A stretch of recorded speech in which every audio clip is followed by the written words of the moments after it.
It's the most exciting time of the year, and often we wait with eager anticipation. We think we understand it, but it has many sides. Springtime in Europe. We follow it from the plains to the mountains, from the inlands to the sea, from the warm countries in the south to the cooler climes of the north.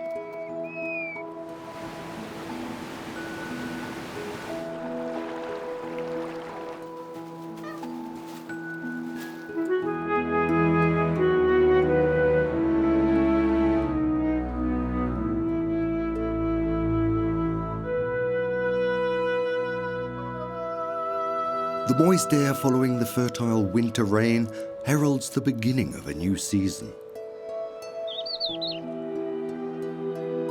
The parched terrains of the summer are past, and now the Mediterranean ushers in the awakening of spring.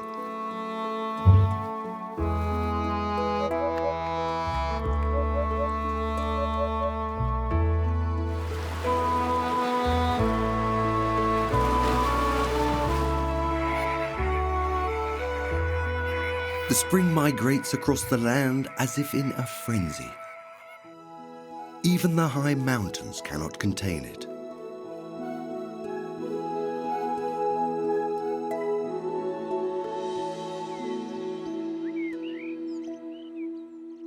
In Spain, the first warm days occur in January, with temperatures reaching 20 degrees. The cool nights produce a delicate mist that envelop the lagoons.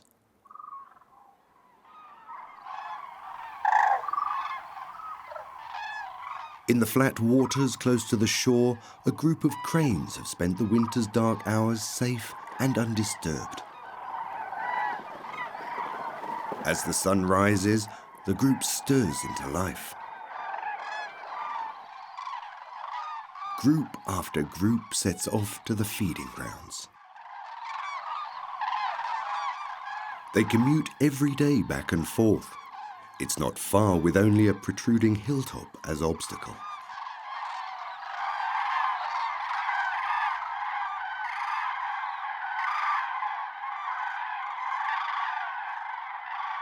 Their destination is the expansive holm oak forests that cover large areas of central Spain.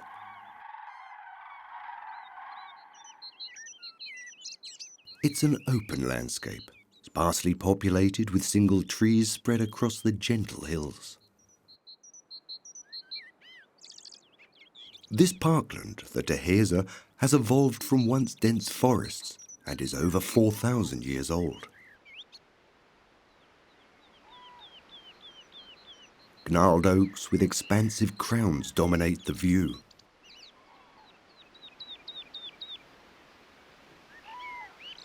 Under their leafy roofs, the ground is strewn with fruit, an immeasurable wealth, nutrition that has made the journey from the north of Europe all worthwhile.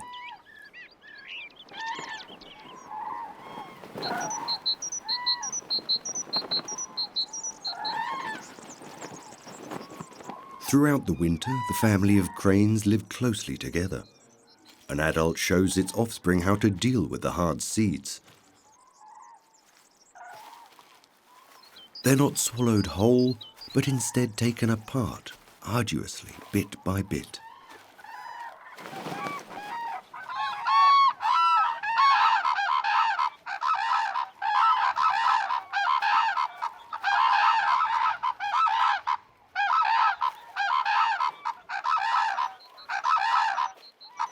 The cranes sound agitated.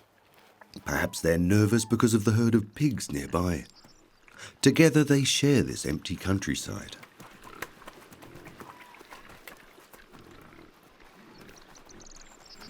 The black Iberian pigs can be traced back to ancient times. They are connoisseurs and find the acorns irresistible.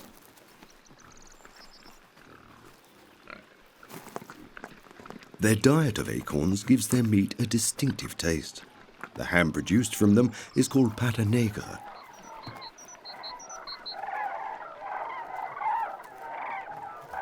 Throughout the winter weeks, they forage the ground under the trees.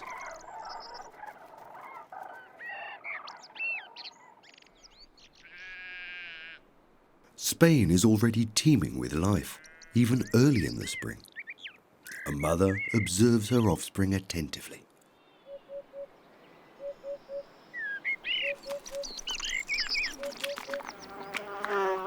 The young rabbits have just left their burrow for the first time and are now taking in the warm sun. For them, the brightness of a new world.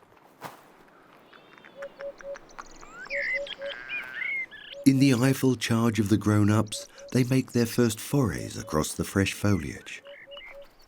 Spain is the homeland of the rabbit. From here they have spread out throughout the world.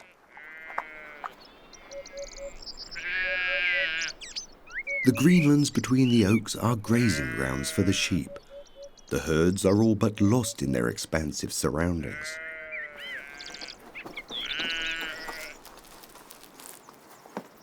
At the end of January, the new lambs are born. They're somewhat unusual neighbours.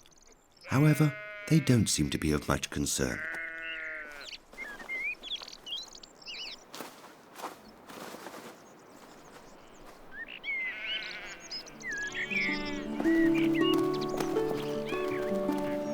The lambs in spring have much to keep them occupied, and like all infants, they love to play all day long.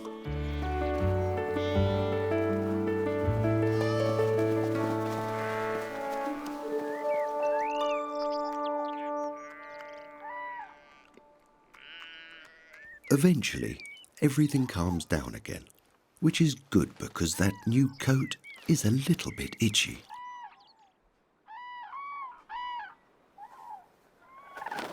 Nearly 100,000 cranes spend the winter in the milder climate of Spain.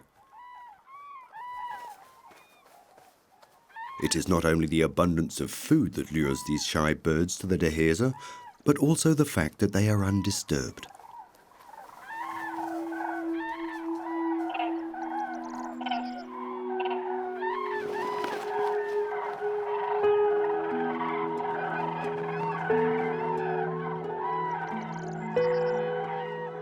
At the end of February comes a disquiet within the flock. One sunny morning, the time has come. With a strong northerly wind, they set off for their breeding grounds in the Arctic Circle.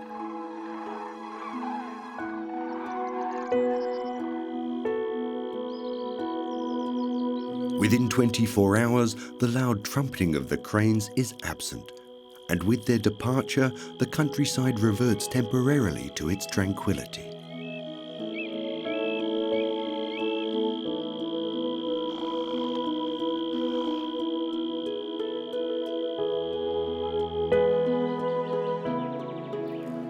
But then, a new morning has dawned.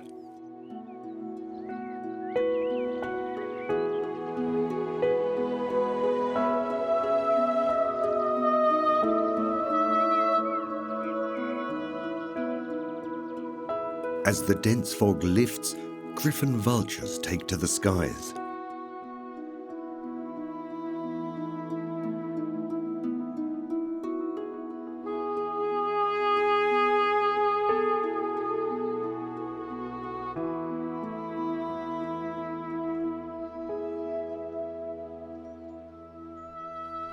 Vultures live together in the steep faces of the Sierras, the mountain ranges that cut through the central region of Spain.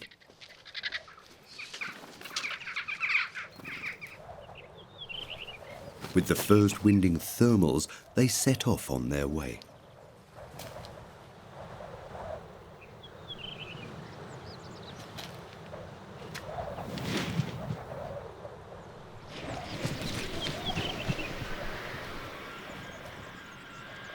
Early spring in Spain can be very changeable. The vultures have a problem when warm days are followed by colder and rainier ones.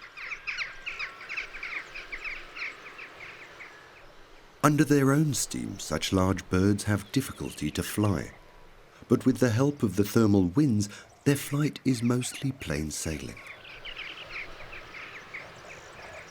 Even from 3,000 meters, they are capable of detecting a sheep separated from its flock or a dead rabbit.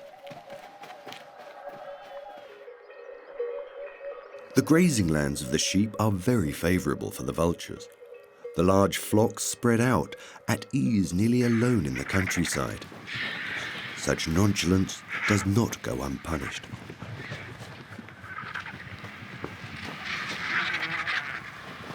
Should one of the vultures descend, then the others will follow. A sheep is not so much. In less than half an hour, only the skin and bones remain.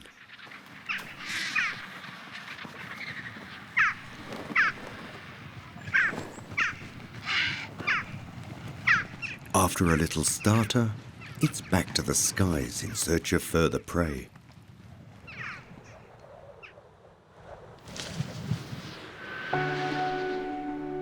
If food is in short supply, the flock's course can extend as far to the south of the Iberian Peninsula.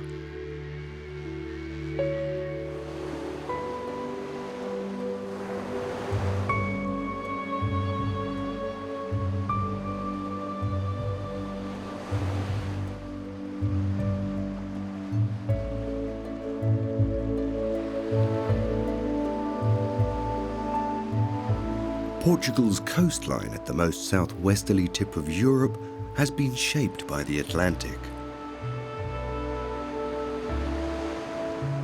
On the one hand, into expansive beaches, and on the other, rock faces that have offered sturdier resistance. The spring can throw up some very stormy weather. At first glance, the stormy results of the weather seem repellent, but the rugged cliffs are popular. One of those, the kestrels, are only here for a break. Others want to start a family. White storks have built their nest directly above the surf. In their approach, they often have to prepare for some tricky winds.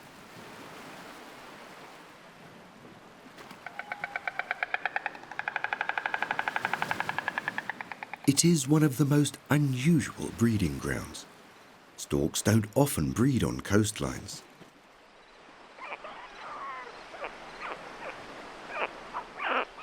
The young storks don't feed on fish, but instead, like all the others, on insects, mice and frogs, which are only found much further inland.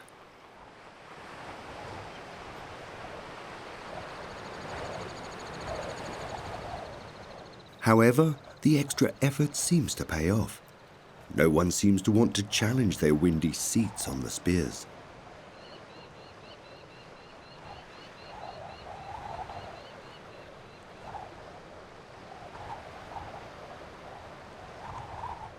Although the young are already chattering in many nests where the storks have a little more experience, the less experienced have to prepare themselves for a longer wait. They're only newly acquainted, and so a little pampering can do no harm.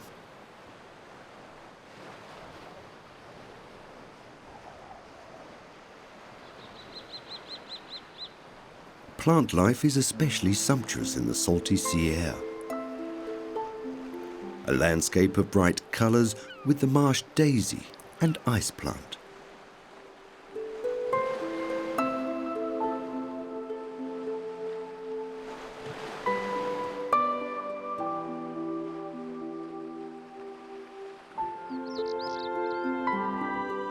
Broom cover the sprawling dunes as far as the eye can see.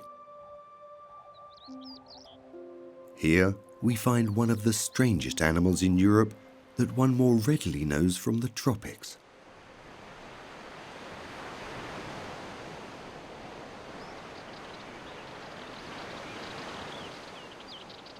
One only finds chameleons at the southern edge of our continent, surly loners who only become social during the mating season.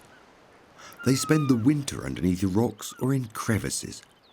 It is only as the temperatures rise that they roam tirelessly.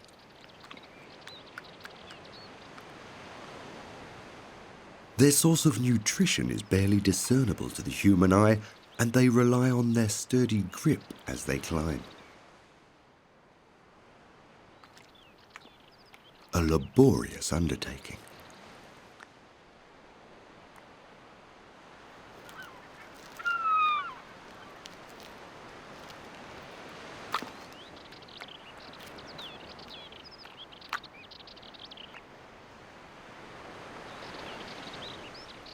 Their tails are also integral to their climbing abilities, allowing them to suspend themselves like a master among the broom.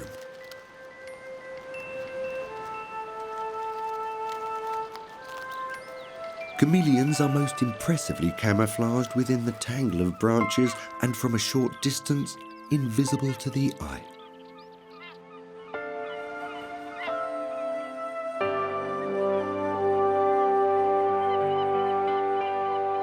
In the most southern part of Portugal, in the Algarve, the climate is almost subtropical. With the winters mild and the summers not too hot, it is like a permanent springtime.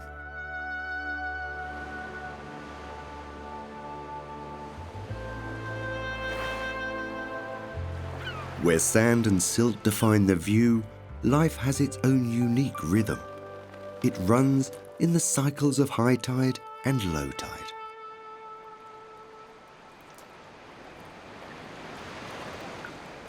When the water recedes, some very unusual creatures appear. Fiddler crabs, like the chameleons, are more at home in Africa. It's no surprise they like the warm temperatures.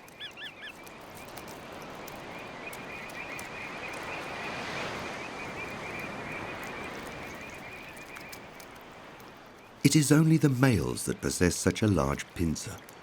The females have two small pincers with which they forage in the sand.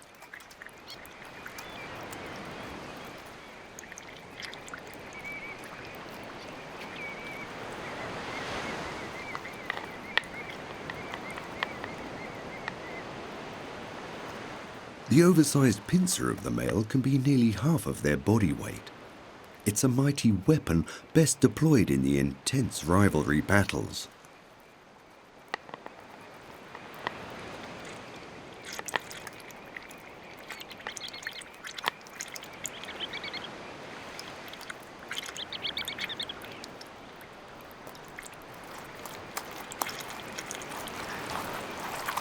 Building a den is hard work for the fiddler crabs, and so it's not unknown for them to simply take over the hard work of another.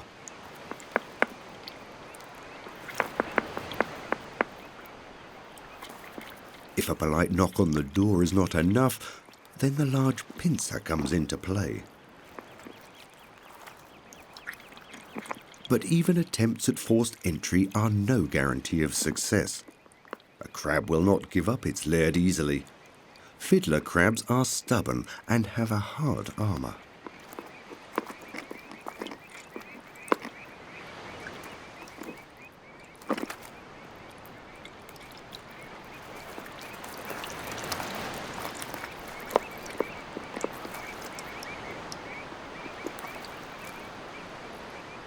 Although the large pincers may be intimidating to their rivals, they actually serve another, quite unique purpose. And that is as a lure for the females. They can wave sometimes for hours unremittingly.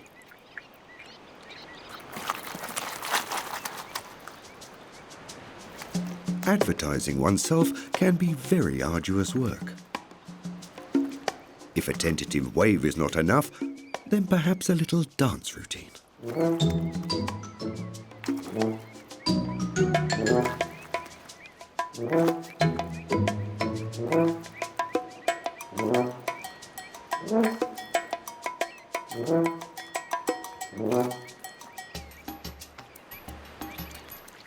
Not every female is so easily impressed.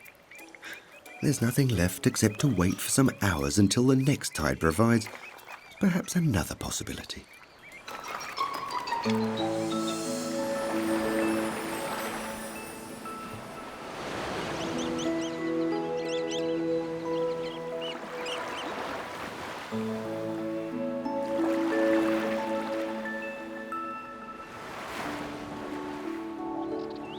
Africa is close at hand where the Atlantic merges with the Mediterranean. Directly opposite on the European side is Gibraltar.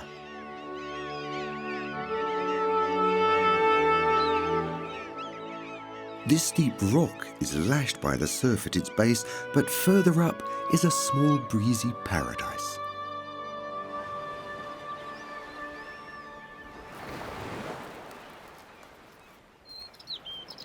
Barbary apes, normally more at home in North Africa, have settled here. The permanent spring in the south of Spain is very much to their taste. With its fresh green vegetation, it's a table laid.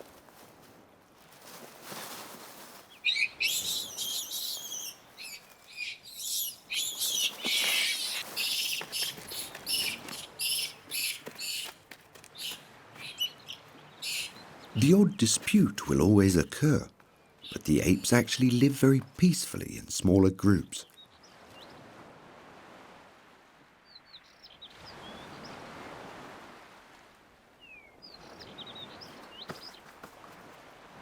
All of the members take care of the younger ones.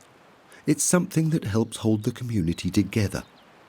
The mothers are quite at ease to leave their offspring with others after only a few weeks. And delousing a neighbour's fur is not only an activity of bonding, it tastes good too.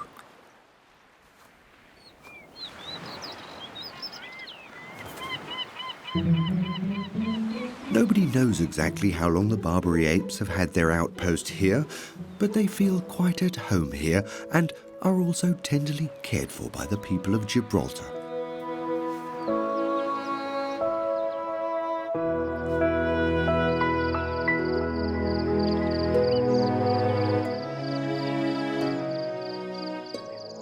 In the inlands of Spain, in the Dehesa, the winter green has given way to a colourful carpet of flowers.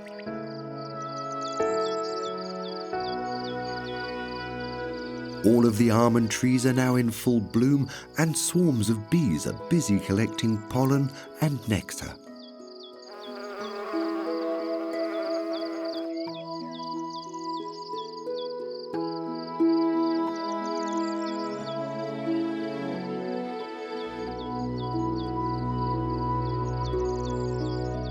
The tips of the mountain ranges still have their white peaks, but their bases are decorated with countless millions of flowers. Such a dazzling array of flowers only comes sometime every few years when enough rain has fallen.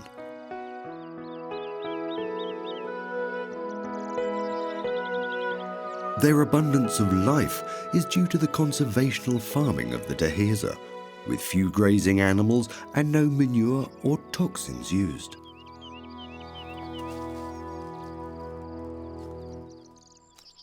White storks have established their nests in the tops of the trees.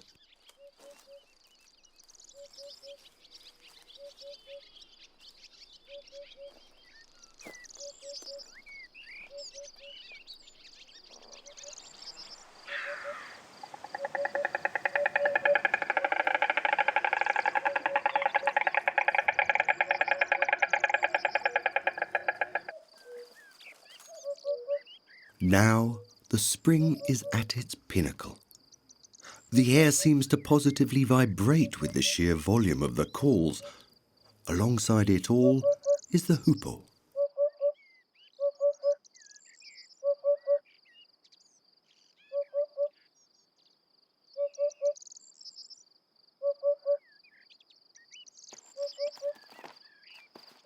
The ground is covered with insect larvae. Easy pickings for the hoopoe, whose offspring wait patiently to be served in the hole of a knotted tree.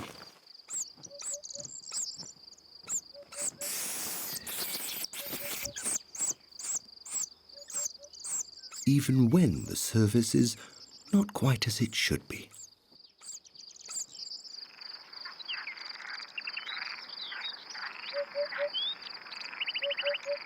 At the foot of the mountain ranges, in gentle valleys, one can hear the gurgling of small streams covered in early spring by buttercups. Nearby, a colourful community has established itself. Bee-eaters.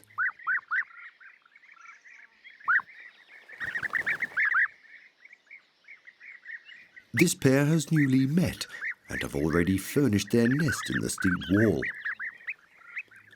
Bee-eaters love the warm temperatures and return from Africa late in April, when temperatures can already reach 30 degrees.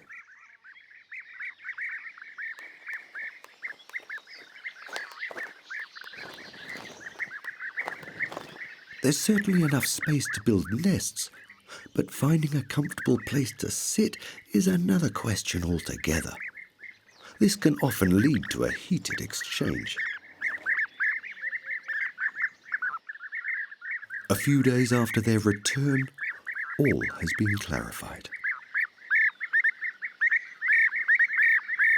Now the seating arrangements have been successfully defended, the couple can concentrate on each other.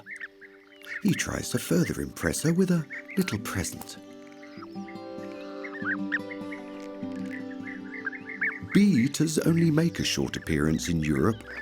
After only 4 months, they've closed house and make their way back to Africa.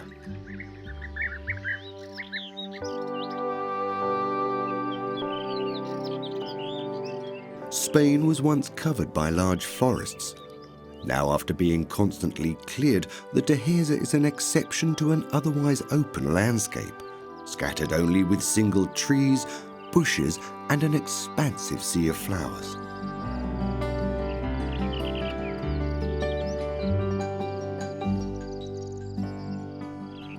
Rock roses in spring exude an intoxicating scent.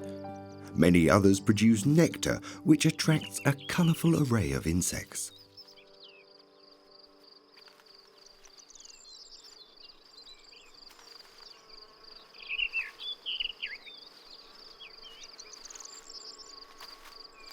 Scarce swallowtails take their first visit to the flowers in the early hours of the morning. A European mantis is awoken from the cool of the night. They love the heat and are only active when the sun is high in the sky. She would love to go in search of something to eat, but in the spring it's all a bit cumbersome when she has so many admirers hanging around her neck. All are waiting for their chance, with nothing other than mating in mind.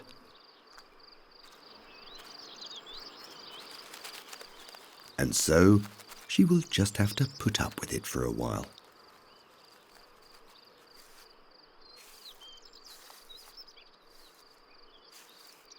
Further down, an ocellated lizard has found itself a sunny spot on a rock.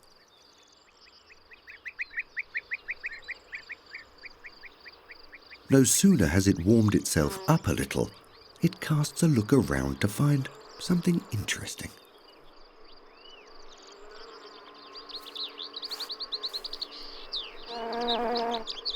As the temperatures rise, the nectar flows ever more abundantly, attracting ever more insects. However, a little higher up the flowers, other hunters are present. A brown-coloured mantis sits in wait.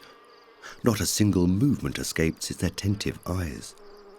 It is lightning quick, and its ragged claws rarely allow an escape.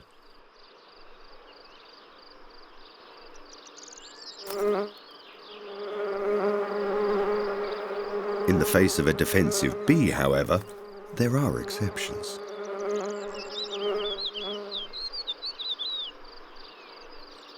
Its only comfort is to wait until something more suitable comes along.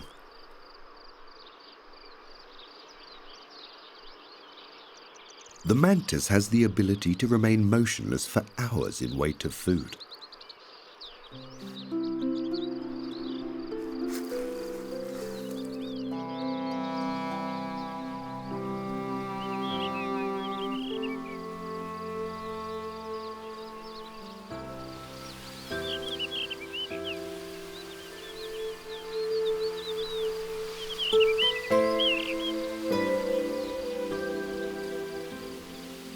Broom, Spanish lavender and wispy grass light up the bushlands and the mountain slopes.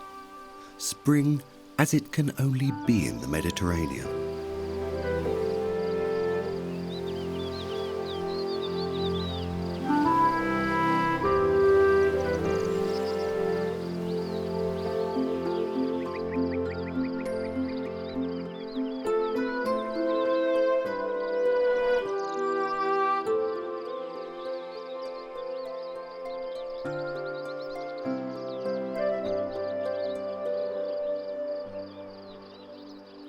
The birds follow such a wealth of insects.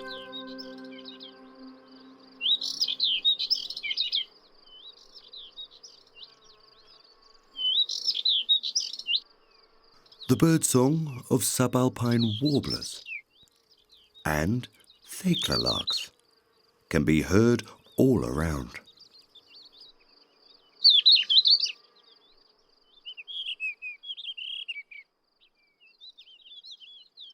High above on the rocky ridges, there lives the most secretive of birds, the blue rock thrush.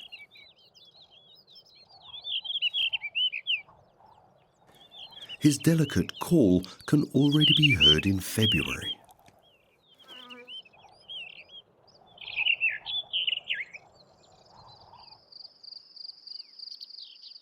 Next to the bushlands where humankind cleared the last of the forests arose one of the most bizarre habitats in Spain.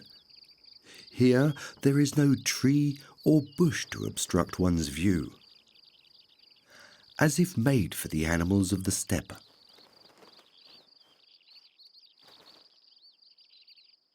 For a few weeks in early spring, the grassy plains stage a most exceptional spectacle.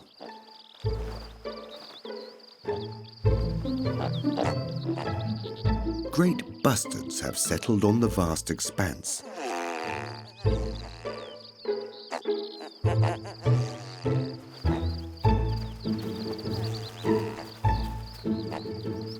Among the males, there are some intense battles of rivalry. Standing toe to toe, they push each other back and forth.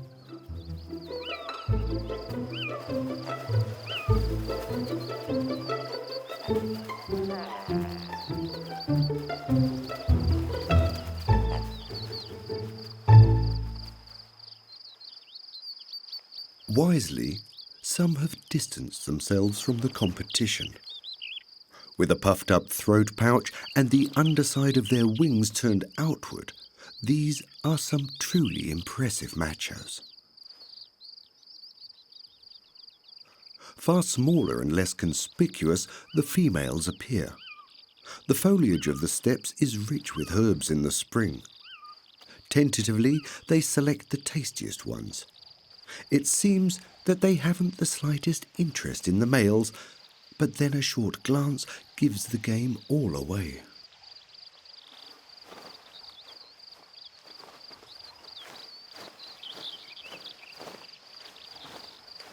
Should a female get too close to a male, he is immediately emboldened to put on an impressive show for her.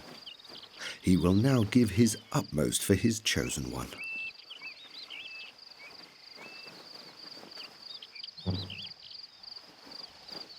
Success rarely comes with the first attempt, but this is not such a tragedy when one has an entire harem in tow.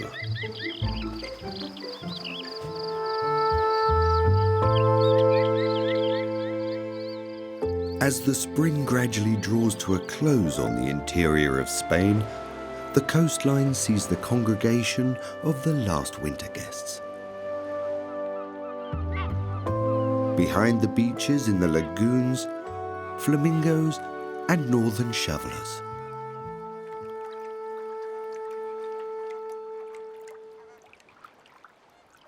The cranes have long gone, and eventually the last guests set off on their way northwards.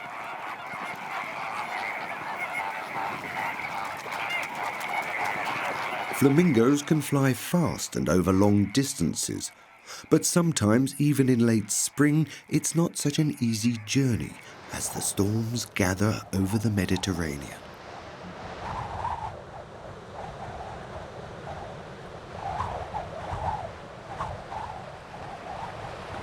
Falling winds lash the surface of the water. Waves can reach meters in size.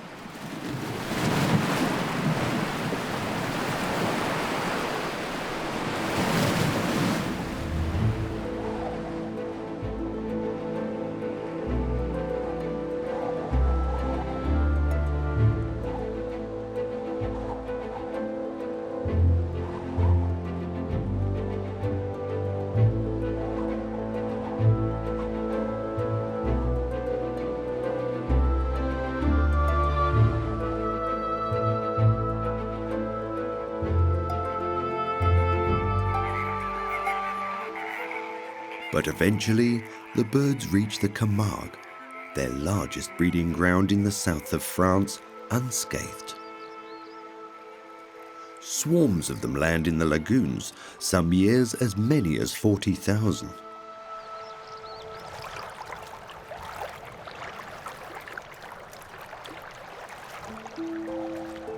Soon they are again the companions to the wild horses that are so typical for the delta of the Rhone.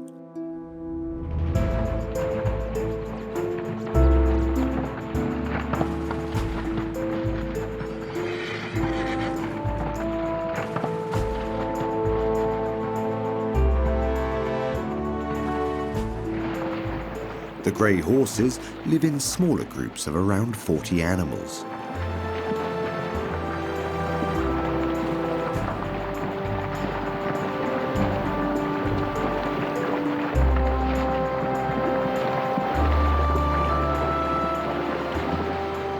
The horses of the Camargue are renowned for being very temperamental.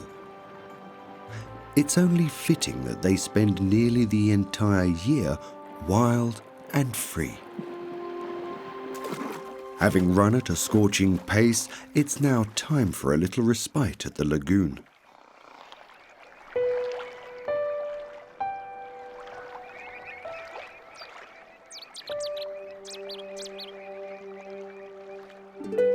The Camargue is a landscape with its own, quite individual beauty. At times charming with its banks of reeds and dotted with small pools, and then turbulent with expansive open waters.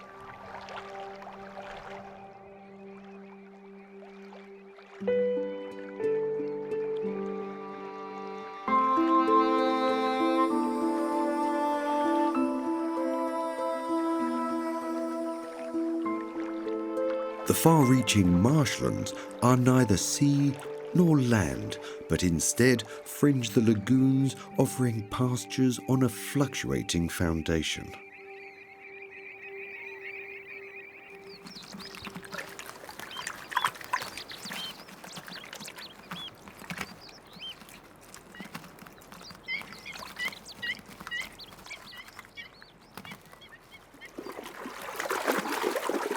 In spring, the mares stand on their grazing lands with their foals. Camargue horses are austere, sure-footed and very agile and are used for herding cattle.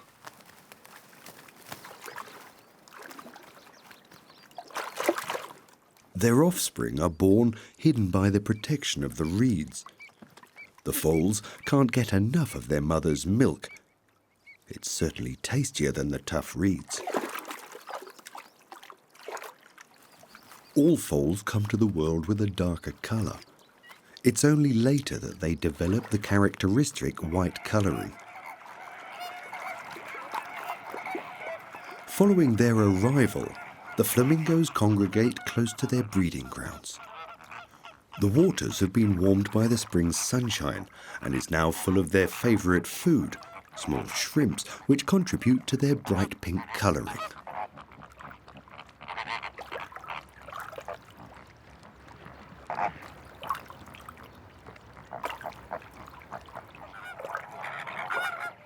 Flamingos are very sociable birds. However, a neck's length distance has to be maintained.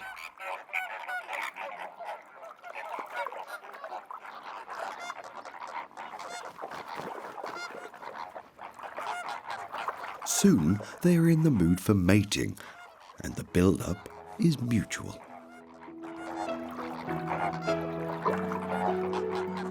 The vigorous turning of their heads from side to side is the prelude to a very impressive ceremony, which soon spreads throughout the entire gathering.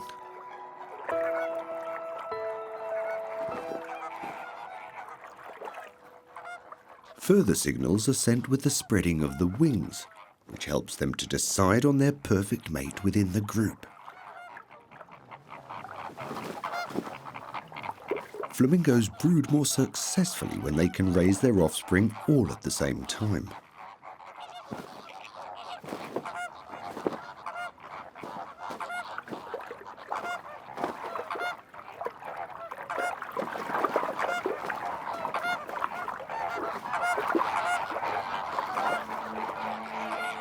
When the recruiting has been successful, they set off to the breeding ground some minutes' flight away.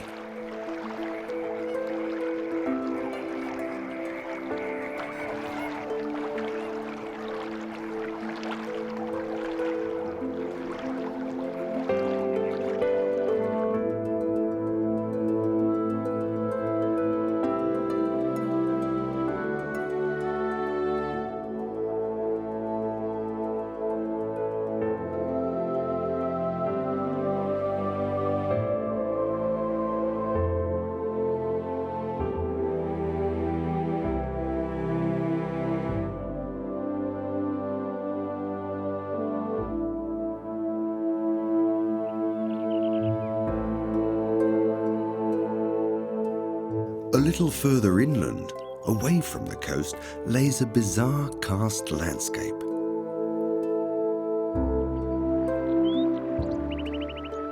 The water forms in deep canyons.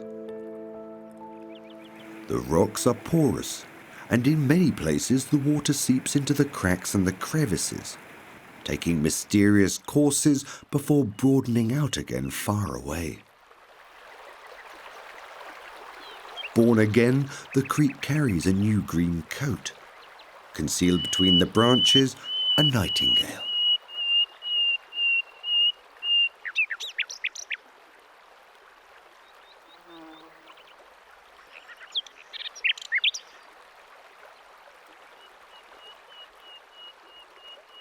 The water is now crystal clear after being filtered through sand and stone.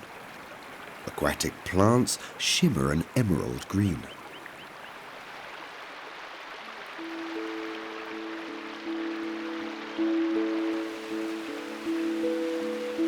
Again and again, steep drops produce waterfalls.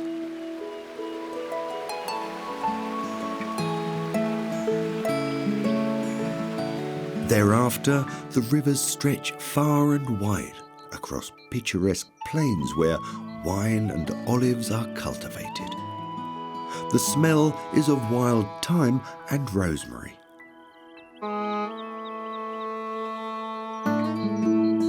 In the mild temperatures of the Provence, the Mediterranean spring presents one of its most beautiful sights.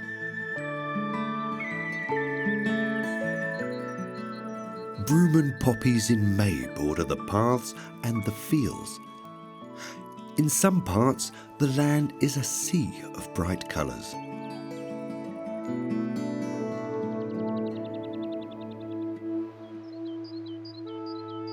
In the moister areas, poet daffodils cover the arable lands. On the horizon, the Alps are indicative of a much harsher world. Like a meteorological divide, they separate Central Europe from the south.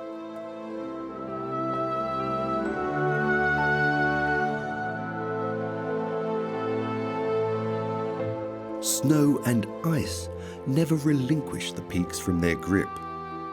There, one can wait longest for the spring.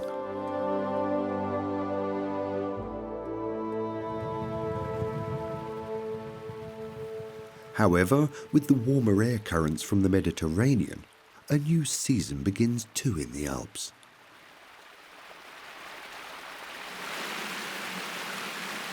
The rivers have been freed from the ice.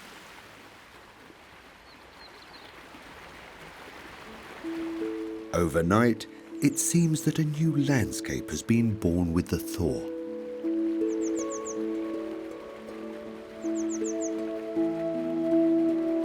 In the sunnier areas, the melting snow releases the first splash of colour across the alpine meadows, with primroses, pasque flowers, violets, and gentianas.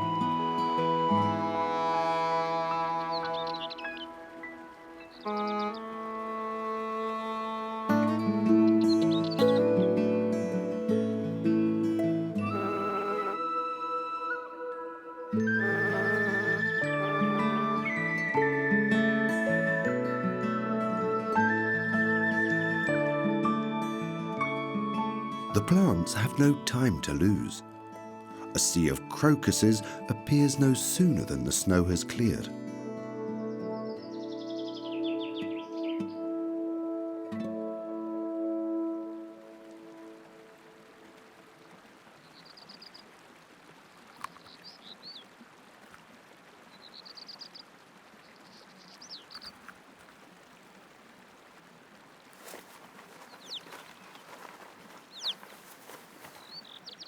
The sun has also enticed the marmots from their dens. They've spent the last 6 months in darkness. Now they can enjoy the light and the warmth. After being enclosed in tight spaces for so many days, they can finally move freely to play and test their strength, sometimes with a zest for life, sometimes mischievously.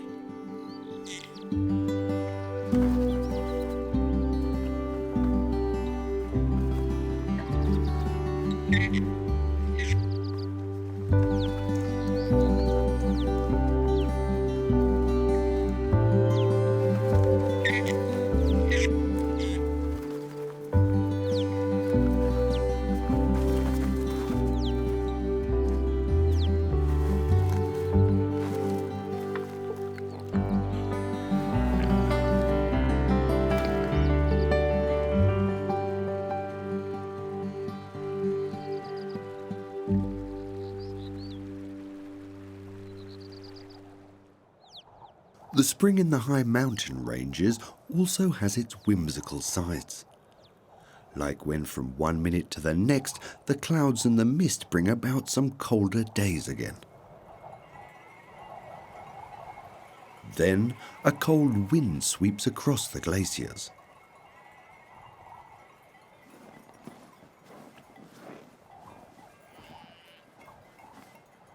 Guided by shepherds, sheep are underway on their travels.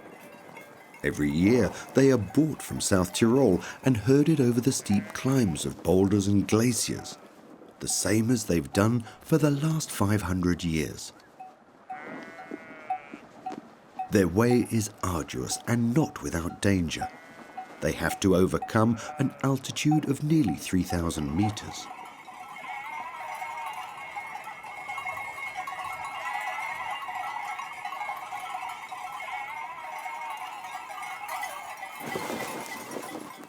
Even mothers with their new lambs are here, lured on by the lush summer meadows waiting on the north side of the Alps.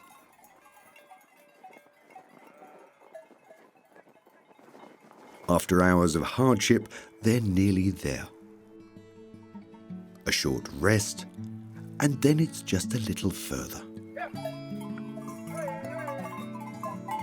Underneath the mist, a welcoming world of fresh herbs awaits them.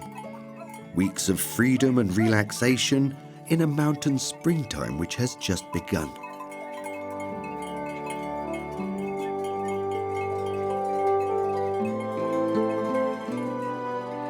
The spring has driven off the winter. From the Mediterranean to the high mountains. And north of the Alps, its triumphal march continues.